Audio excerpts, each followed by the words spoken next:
السلام علیکم۔ امید کرتی ہوں آپ سب خیریت سے ہوں گے۔ یہ قصہ بڑا ہی دلچسپ ہے جو آپ کو بڑا ہی پسند آنے والا ہے۔ یہ جن کی کہانی ایک آدمی کی ہے۔ اسے ایسا لگتا تھا اگر اسے جن مل جائے تو وہ اپنے جیون کے سبھی کام اس سے کروا سکتا تھا، مگر اس آدمی کی یہ سوچ ہی اسے سمسیا میں ڈال دیتی ہے۔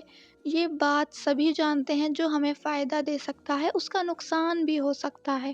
یہ بات اس آدمی کو بعد میں پتہ چلتی ہے۔ وہ جن کی تلاش میں جاتا ہے لیکن کہیں بھی اسے جن نہیں ملتا۔ وہ بہت تھک جاتا ہے۔ اس نے بزرگ سے سنا تھا، اگر جن کی تلاش کرنی ہے تو مجھے اس جنگل میں جانا ہوگا۔ یہاں پر تو میں آ گیا ہوں، مگر وہ گفا نظر نہیں آ رہی جس میں وہ جن مل سکتا ہے۔ پتہ نہیں مجھے وہ جن چراغ میں مل سکتا ہے یا وہ مجھے ایسے ہی مل جائے گا۔ اس آدمی کے من میں بہت سوال تھے، مگر ان کا جواب اس کے پاس نہیں تھا۔ اپنے سے بات کرتے کرتے وہ اس گفا کے پاس آ جاتا ہے جس میں جن مل سکتا تھا۔ وہ اس گفا کو دیکھتا ہے۔ اس گفا کی حالت بہت ہی خراب نظر آ رہی تھی، مگر اس سے اسے کوئی فرق نہیں پڑتا۔ وہ اندر جاتا، تب دیکھتا یہ گفا بہت سال پرانی ہے۔ وہ آدمی اندر آ گیا تھا، مگر کہیں پر بھی کوئی جن نظر نہیں آتا ہے، کوئی چراغ بھی نظر نہیں آتا۔ وہ آدمی سوچتا ہے اس گفا میں کوئی جن نہیں ہے۔ وہ آواز کرتا ہے، یہاں پر کوئی جن ہے، مجھے اس سے کام ہے۔ تبھی اسے ایک آواز آتی ہے کہ میں یہاں پر ہوں۔ یہ سن کر وہ کہتا ہے، تم کس جگہ پر ہو؟ وہ جن کہتا ہے، تمہیں مجھ سے کیا کام ہے؟ وہ آدمی اس جن کو دیکھتا ہے، وہ اس سے بھی چھوٹا ہوتا ہے، یعنی کہ جو جن تھا وہ اس آدمی سے بھی چھوٹا ہوتا ہے۔ وہ آدمی کہتا ہے کہ تم تو بہت چھوٹے جن ہو۔ جن کہتا ہے کہ اس سے تمہیں کوئی مطلب نہیں ہے، اپنا کام مجھے بتا سکتے ہو؟ وہ آدمی کہتا ہے کہ مجھے امیر بنا سکتے ہو؟ تو جن کہتا ہے کہ میں امیر نہیں بنا سکتا ہوں، مگر راستہ دکھا سکتا ہوں۔ وہ آدمی کہتا ہے کہ اس سے میں امیر بن سکتا ہوں؟ وہ جن کہتا ہے، کیوں نہیں، بالکل بن سکتے ہو، مگر تمہیں میرا ایک چھوٹا سا کام کرنا ہوگا۔ یہ تمہیں امیر بننے سے پہلے کرنا ہوگا۔ مجھے جب بھی بھوک لگتی ہے مجھے بھوجن دینا ہوگا۔ اگر تم یہ کر سکتے ہو تو بہت اچھا ہوگا۔ یہ سن کر وہ آدمی اس جن کو دیکھتا ہے کہ یہ جن تو بہت چھوٹا ہے، اگر اسے تھوڑا سا کھانا کھلا دوں گا تو کوئی فرق نہیں پڑنے والا۔ وہ آدمی جن کی بات مان جاتا ہے۔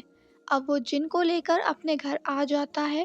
وہ آدمی پوچھتا ہے کہ مجھے وہ راستہ بتاؤ جس سے میں امیر بن سکتا ہوں۔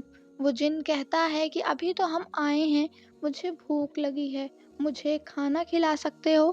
وہ آدمی اس کے لیے کھانا لے کر آتا ہے، مگر ایسا لگتا ہے کہ وہ جن کئی جنموں سے بھوکا ہے۔ وہ اس آدمی کے گھر کا سارا سامان ہی کھانے لگتا ہے۔ جب وہ آدمی کہتا ہے، مجھے معاف کرنا، میں اتنا کھانا نہیں لا سکتا ہوں، تم تو رک ہی نہیں رہے ہو، تم مجھے دینے آئے ہو یا پھر جو میرے پاس ہے وہ بھی لے جانے آئے ہو؟ وہ جن کہتا ہے کہ یہ بات تمہیں پہلے سوچنی چاہیے تھی، مجھے بہت بھوک لگتی ہے۔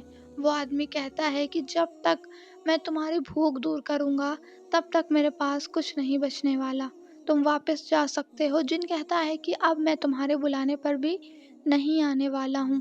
وہ آدمی کہتا ہے کہ تمہیں کوئی مورخ ہی بلا سکتا ہے۔ وہ جن غائب ہو جاتا ہے۔ اس لیے کہتے ہیں نا کہ لالچ کبھی کبھی ہمیں پریشانی میں ڈال سکتی ہے۔ امید کرتی ہوں آپ کو یہ قصہ پسند آیا ہوگا۔ اب اس قصے کا سبق کیا ہے کہ ہمارے پاس جو چیز تھی نا وہ بھی ہمارے پاس سے چلی گئی۔ اس آدمی نے امیر بننے کے لیے ایک جن کو بلایا تھا، لیکن اس جن نے بھی ایک اپنی شرط رکھی کہ مجھے کھانا کھلاؤ۔ اب وہ آدمی تو پہلے سے ہی غریب تھا، اس نے اپنے گھر کا سارا کھانا کھلانے کے بعد بھی اس کی کوئی پریشانی حل نہیں ہوئی، بلکہ اس کی پریشانی اور بڑھ گئی۔ اب تو نہ وہ امیر بن سکا اور جو اس کے پاس کھانا تھا وہ بھی ختم ہو گیا۔ تو کبھی کبھی لالچ ہمیں برباد کر دیتی ہے۔ ہمیں لگتا ہے کہ لالچ سے ہم ایک اچھے انسان بن جائیں گے، ایک ہم مالدار بن جائیں گے، لیکن ایسا نہیں ہے۔ کبھی کبھی لالچ اتنی بری ہم پر پڑ جاتی ہے کہ ہم برباد ہو جاتے ہیں۔ جو ہمارے پاس ہوتا ہے وہ بھی ہمارے پاس نہیں رہتا۔ یہ ہر انسان کے لیے ایک سبق ہے کہ لالچ ایک بری بلا ہے، چاہے وہ انسان کے لیے کرے چاہے کسی اور کے لیے۔ اب اس انسان نے ایک جن سے مانگا کہ مجھے امیر بننا ہے، اور اس جن نے صرف چھوٹی سی شرط رکھی کہ مجھے کھانا کھلا دو۔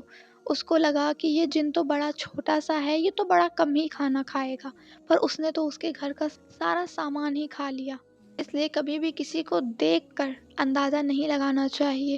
اس کا چھوٹا پن دیکھ کر اس نے سوچا کہ شاید یہ تھوڑا سا کھانا کھائے گا اور میں امیر بن جاؤں گا، لیکن ایسا نہیں ہوا۔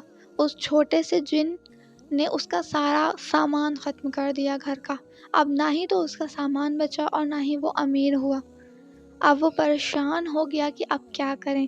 تو یہ لالچ کا پھل تھا جو اسے ملا۔ کوئی بھی امیر غریب نہیں بن سکتا، اپنے کرم سے ہی انسان امیر غریب بن سکتا ہے۔ اگر آپ اچھے کام کرتے ہیں، اگر آپ صحیح راستے پر چلتے ہیں، اگر آپ محنت کرتے ہیں تو آپ امیر بن جاتے ہیں۔ لیکن اگر آپ لالچ کا ساتھ لیتے ہیں، آپ دھوکے بازی سے کسی کا کام کرتے ہیں تو آپ غریب بن جاتے ہیں۔ یہ سبق کہانی کا اتنا ہی تھا کہ لالچ ہمیں نہیں کرنی چاہیے۔ اور یہ جن کی کہانی بڑی ہی دلچسپ تھی، یعنی کہ یہ کوئی ڈراؤنی کہانی تو نہیں تھی لیکن بڑی ہی دلچسپ تھی۔ اس سے ایک سبق بھی ملا ہم سب کو کہ لالچ ایک بری بلا ہے۔ امید کرتی ہوں آپ کو یہ کہانی پسند آئی ہوگی۔ اسلامک ویڈیوز کے لیے مجھے فالو کر لیں۔ میں آپ کے لیے اسلامک ویڈیوز قصے کہانی لاتی رہتی ہوں۔ چینل پر نیو ہے تو سبسکرائب کر لیجیے گا۔ ملتی ہوں کسی نیکسٹ ویڈیو میں۔ اللہ حافظ۔